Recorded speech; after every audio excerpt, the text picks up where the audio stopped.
pesannya Mbah Mun guru saya Kiai Maimun juga pesannya Bapak. Tafsir biarkan tetap tafsir, jangan mengganti kalimatun jami'ah atau lafdun jama' yang ada di Quran. Karena kalau tafsir membentuk nanti menjadi mudhoyik, mempersempit makna Quran. Coba kalau sampean belajar tafsir ya Yohanes mesti ya ahla Makkah.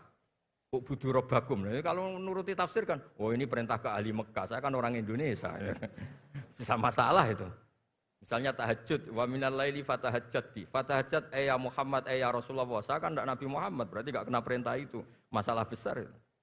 Assalamualaikum warahmatullahi wabarakatuh. Bismillahirrahmanirrahim. Tabarakalladzi nazzala al-furqana ala 'abdihi liyakuna lil 'alamina nadhira. Allahumma shalli wa sallim wa barik ala nabiyir rahmah sayyidina Maulana Muhammadin wa ala alihi washabihi ajmain amma ba'du. Yang sangat kita hormati bersama Profesor Dr. Quraish Shihab, semua yang di sini, Pak Rektor, Dekan, semua yang saya hormati juga hadirin.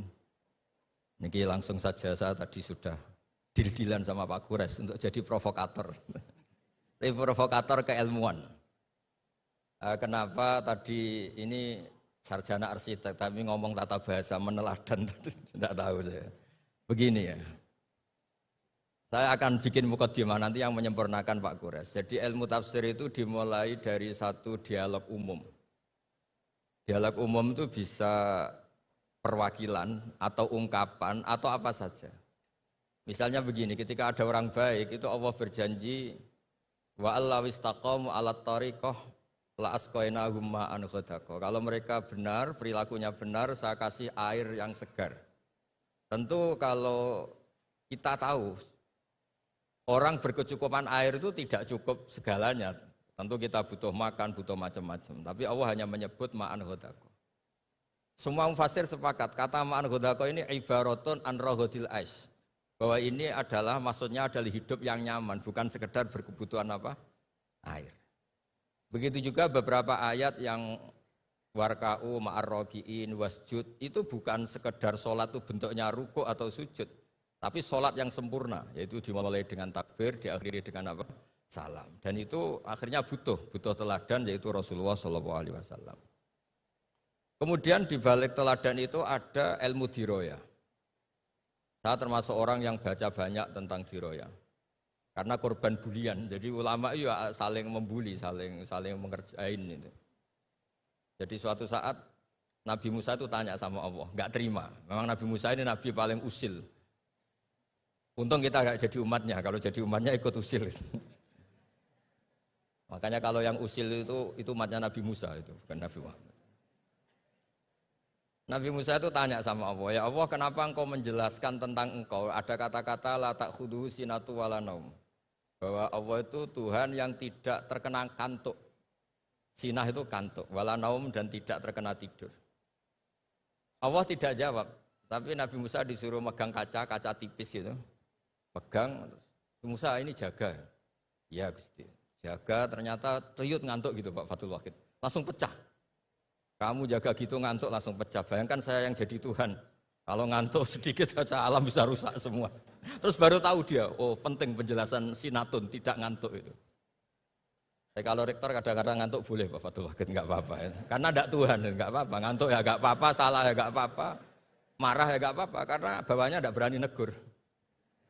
Yang enggak boleh salah itu anak buah. Saya ini kata pejabat UI itu Dewan Pembina, jadi memang berhak jelas Pak Rektor dalam struktur. Itu kalau pakai struktur UI, kalau pakai struktur ulama lebih boleh lagi. Jadi diroyah itu penting, karena dengan diroyah itu yang disebut Quran datar, itu kemudian punya makna yang luar biasa. Tapi kalau kita tidak punya diroyah, maka kesannya Quran itu nyuwun sewu itu datar. Itu masalah besar bagi kita sebagai peneliti Quran. Makanya kadang-kadang itu butuh, tadi saya bilang sedikit provokatif. Karena diskusinya ulama itu juga dimulai dari provokasi. Saya dikit cerita perdebatan ulama yang ekstrim. Mu'tazilah itu berpendapat Allah itu hanya menghendaki kebaikan. Karena Allah itu melarang keburukan. Kalau Allah menghendaki keburukan ini paradok. Bagaimana mungkin melarang tapi menghendaki. Jadi Mu'tazilah bingung kalau ngartikan ayat fayudillu wa mayasa wa yahdi mayasa. Terus kata Imam Sanusi itu pengarang kitab Ummul Barohin. Berdebat begini, kalimatnya begini. Idzan waqa'a fi mulkihi ma la yuridu. Kalau kejelekan itu Allah tidak menghendaki, maka banyak di alam raya ini kejadian yang Allah tidak tahu. Jadi kalau Allah dilapuri, ya Allah di dunia banyak maksiat. Waduh itu di luar kekuasaan saya, itu kan masalah ya. Nah, kadang-kadang jawaban provokatif gini itu bisa menghentikan lawan debat. Tapi kata Izzuddin bin Abdissalam yang punya gelar Sultanul Ulama, kamu jangan benci sama Mu'tazilah di konteks ini karena niatnya itu supaya enggak nisbatus syar'i ilallah. Supaya kejelekan tidak diisnatkan ke Allah, tidak disadarkan ke Allah. Itu juga ajaran Allah, ma asabaka min hasanatin famin Allah wa ma asabaka min sayyi'atin famin nafs. Tapi ahli sunnah tetap saja berpikir khairihi wa syarrihi min Allah. Nah, tapi enggak boleh ditanyakan ya. Kalau kamu tanya ini tak cap jadi umatnya Nabi Musa, enggak boleh tanya bab qada qadar. Karena panduannya Rasulullah SAW ngendikane idza dzukiral qadar fa'amsiku. Kalau sudah diskusi qada qadar kamu harus diam. Yang bicara kriminal, pidana. Tapi saya memberi contoh betapa perdebatan diroyah itu penting. Nabi wa Khalilur Rahman Ibrahim itu juga sering debat malah sama Allah, enggak sama Pak Kores atau sama Pak Rektor. Enggak. Suatu saat Nabi Ibrahim itu mau meninggal. Kata malaikat Israel, Ibrahim kamu mau meninggal. Enggak, saya tidak mau meninggal. Kenapa? Karena saya gelarnya Khalilur Rahman, kekasih Allah. Hubungannya apa? Aro'aita khalilan yumitu khalilah. Masa kekasih membunuh yang dikasih ini enggak benar? Malaikat kan enggak biasa debat. Naik Israel, tanya, ya Allah ini logikanya gini, ini gimana ini?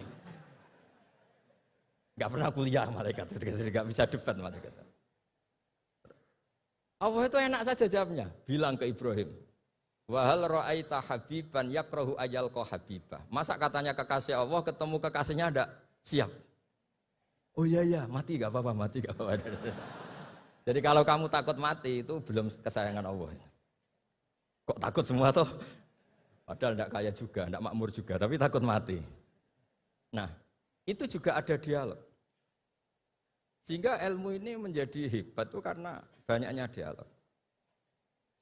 Yang terakhir saya ini Sohibul Bait, jadi nanti Pak Kures yang ngertikan. Ya, saya hanya merovokasi supaya nanti Pak Kures pakai ilmu yang kelas A, bukan kelas muhibban kata Pak Rektor tadi. Itu ya provokatif. Muhibbin itu sudah luar biasa. Kalau mustame malah turu terus ngantuk itu kalau di Indonesia. Muhibbin itu sudah luar biasa. Ada sekian debat-debat yang misalnya begini di tafsir Tobari. Kita sebagai penekun fikih, saya ini sedang hormati jenengan, bu penekun bondak pokoknya kita ini penekun fikih. Itu yang namanya qasar sholat itu ya sholat rubaiyah dikosor menjadi sunaiyah, duhur menjadi 2, asar menjadi 2. Ya jangan ngosor maghrib jadi 1,5. Juga ngosor subuh menjadi apa? 1. Yang boleh dikosor itu yang sholat apa? Rubaiyah yang jumlahnya 4. Ini kalau nggak diajari ini bahaya ini. Sudah pakai nama Islam terus ngosor sholat maghrib bisa repot. Tapi Imam Tobari ngendikan, apapun hebatnya mufassir itu dia terjebak oleh mindset fikihnya. Karena dia fikih ya qasar itu qasrus sholat itu ya 4 menjadi 2. Tapi kata Imam Tobari dalam tafsirnya ini umut tafasir. Nanti Pak Kures bisa menjelaskan. Nggak ada tafsir kecuali nginduk kitab namanya tafsir Tobari, umut tafasir. Itu digelari lam yu'allaf fil Islam misluh, enggak ada karangan sehebat tafsir Tobari kecuali Al-Misbah. Tenang mawon tenang mawon ini Mbak Caca agak terima, saya ini kan Mbak Naswa agak terima itu ngelihat saya sama abahnya terus ya kecuali enggak apa-apa sudah, ini tamu harus dihormati sudah kecuali saya rileks saja. Falaisa alaikum junahun an taqsuru minas shalah in khiftum ayyaftinakumul ladina. Itu kata Imam Tobari, qasrus salat menjadikan salat 4 menjadi 2 itu ya bagian dari qasrus salat, tapi qasrus salat itu bisa yang pernah wajib menjadi tidak wajib. Misalnya salat itu wajib menghadap ke kiblat, gara-gara kondisi darurat tidak wajib menghadap apa? Kiblat. Salat normalnya enggak boleh gerak di atas 3 kali, tapi gara-gara kondisi darurat boleh gerak di atas 3 kali. Itu juga qasrus sholat. Menjadikan yang wajib menjadi tidak wajib, yang pantangan menjadi boleh. Sehingga pesannya Mbah Mun guru saya Kiai Maimun juga pesannya Bapak, tafsir biarkan tetap tafsir, jangan mengganti kalimatun jami'ah atau lafdun jama' yang ada di Quran. Karena kalau tafsir membentuk nanti menjadi mudhoyik, mempersempit makna Quran. Coba kalau sampean belajar tafsir ya Yuhannas mesti ya ahla Makkah. Budu robbakum. Kalau nuruti tafsir kan, oh ini perintah ke ahli Mekah, saya kan orang Indonesia. Bisa masalah itu. Misalnya tahajud, wa minal laili fatahajjat bi. Fatahajjat ya Muhammad ya Rasulullah. Saya kan tidak Nabi Muhammad, berarti enggak kena perintah itu.